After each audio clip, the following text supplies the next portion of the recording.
আসসালামু আলাইকুম everyone, welcome to Sumaiya kitchens. তো আজকে আমি নিয়ে এসেছি খুবই সহজ, খুবই মজাদার একটা রেসিপি।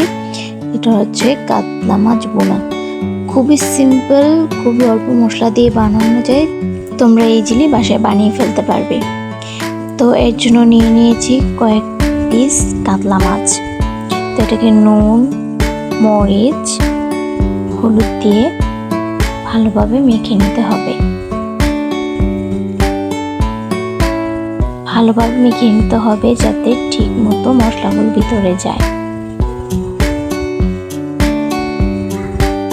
তো এরপর কড়াইতে তেল গরম করে মাছগুলো ভেজে নিব।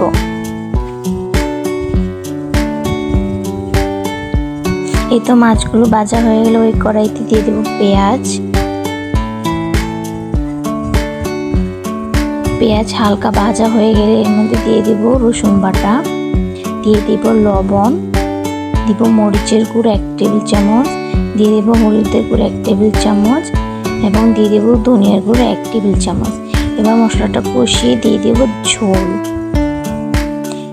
ঝোল দিয়ে তার মধ্যে মাছগুলো দিয়ে দেব। এই তো ঝোল শুকিয়ে এলে উপর দিয়ে ধনিয়া পাতা কুচি ছিটিয়ে দিলে রেডি আমাদের কাতলা মাছ বোনা।